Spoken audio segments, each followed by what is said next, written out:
guys anganwadi কৰ্মী সহায়িকাৰ ৰাজ্যিক কমিটিৰ বৈঠকত মানে আলোচনা মৰ্মে পৰৱৰ্তী পদক্ষেপ কি হ'ব যেহেতু দৰমহাটো তেখেতসকলৰ বৃদ্ধি হোৱা নাই সেই এই বিষয়ে মই আজি অকণমান এই ভিডিঅ'টো ডিছকাশ্যন কৰিম চেনেলত যদি নতুনকৈ আছে আপোনালোকে চেনেলটো ছাবস্ক্ৰাইব কৰি ল'ব আৰু ভিডিঅ'সমূহ পাৰিলে শ্বেয়াৰ কৰিব তো বলক আজি দেৰি নকৰি আজি ভিডিঅ'টো আৰম্ভ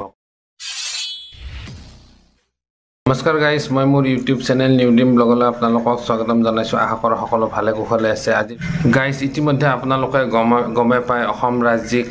মানে অঙ্গনবাদী কৰ্মী সহায়িকাৰ 6জনীয়া বিষয়ববীয়া সভানেত্ৰী সম্পাদিকাকে ধৰি 6জনীয়া বিষয়ববীয়া সঞ্চালক মহোদয় আৰু লগতে অসমৰ বিত্তমন্ত্ৰী অজন্তা নেওগ বাইদেউৰ লগত এখন আলোচনাত মিলিত হয় যোৱা 20 জুন তাৰিখে এই আলোচনা মৰ্মে তেখেতসকলে যোৱা 23 তাৰিখে ৰাজ্যিক কমিটি আৰু জিলা সমিতিসকলৰ মাজত প্ৰায় 58 জন মানুহৰ মাজত মানে গুৱাহাটী চানমাৰীস্থিত যি অঙ্গনবাদী কাৰ্যালয় আছে এই কাৰ্যালয়ত তেওঁলোকে মানে এখন জৰুৰীকালীন বৈঠক অনুষ্ঠিত কৰিছিল এই বৈঠকত কিছুমান তেওঁলোকে মানে প্ৰস্তাৱ গ্ৰহণ কৰিছে যেনে এই আগন্তুক যিবিলাক ধৰ্ণা কাৰ্যসূচী আছে এই ধৰ্ণা কাৰ্যসূচী তেওঁলোকে মানে কমপ্লিট মানে স্থগিত ৰাখিছে কিন্তু গাইজ এই এতিয়ালৈকে অঙ্গনবাদী কৰ্মী সহায়িকাৰ কোনো ধৰণৰ দৰমহা বৃদ্ধি হোৱা নাই যেহেতু তেওঁলোকে মানে আকৌ ধৰ্ণা কাৰ্যসূচী অহা 10 জুলাইত মানে সিটুৰ আণ্ডাৰত কৰিব বুলি তেওঁলোকে মানে নতুনকৈ আকৌ আহ্বান জনাইছে এই জৰুৰীকালীন বৈঠকখনত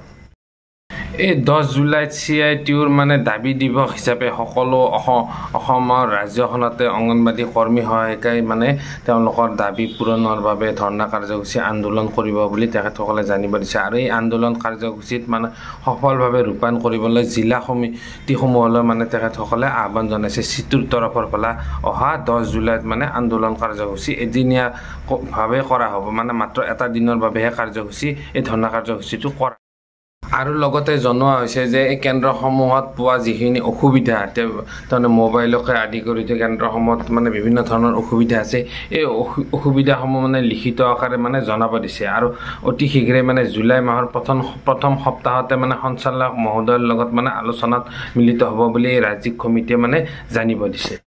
আৰু লগতে এটা আহ্বান জনাইছে যে এই 2023 চনত যি সদস্য ভৰ্তি আছে মাসুল আছে তেওঁলোকৰ এটা সৰু সুৰা মাসুল আছে আৰু ৰচিদ এইখিনি মানে ৰাজ্যিক কমিটিৰ হাতত অতি শীঘ্ৰে জমা দিবলৈ অনুৰোধ জনাইছে ইতিমধ্যে মানে এই ৰাজ্যিক সন্থাৰ সদস্য ভৰ্তি হৈ আছে গোটেইবিলাক নহলেও যি নতুনকৈ আহিছে তেওঁলোকৰ মানে এটা সৰু সুৰা মাসুল থাকে এই মাসুলসমূহ আৰু ৰচিদসমূহ যে অতি শীঘ্ৰে মানে ৰাজ্যিক কমিটিৰ হাতত মানে অৰ্পণ কৰিবলৈ তেখেতসকলে আহ্বান জনাইছে লগতে কৈছে যে ৰাজ্যিক কমিটিয়ে প্ৰতিখন জিলাই মানে জৰুৰীকালীন বৈঠক অহা জুলাই মাহৰ ভিতৰত অনুষ্ঠিত কৰিব লাগিব আৰু এই জুলাই মাহৰ ভিতৰতে মানে তেওঁলোকে মানে শিক্ষা শিবিৰ আৰু কৰ্মশালা পাতিব লাগিব গাইজ এই মোৰে অঙ্গনবাদী সহায়িকা কৰ্মীৰ ওপৰত যি ভিডিঅ' সম্পূৰ্ণ সত্যৰ ওপৰত আধাৰিত আপোনালোকে ভাবিব পাৰে এই মিছা বাতৰিসমূহ মানে প্ৰচাৰ কৰি আছে এই বাতৰিসমূহ কোনো ধৰণৰ মিছা নহয় মই জানিব পৰা মতে মানে ৰাজ্যিক কমিটিৰ বৈঠকৰ আলোচনাখিনিয়ে মই আপোনালোকৰ আগত দাঙি ধৰিছোঁ ইয়াত কোনো মিছা কথা সোমাই থকা নাই গতিকে মোৰ চেনেলটোৰ পোনপ্ৰথমে খবৰ লাভ কৰিবলৈ আপোনালোকে চেনেলটো ছাবস্ক্ৰাইব কৰি ল'ব গাইজ ভিডিঅ'টো যদি ভাল লাগিছে কিবা ইনফৰমেশ্যন লাভ কৰা বুলি ভাবিছে তেন্তে মোৰ চেনেলটো ছাবস্ক্ৰাইব কৰক আৰু ভিডিঅ'সমূহ শ্বেয়াৰ কৰিব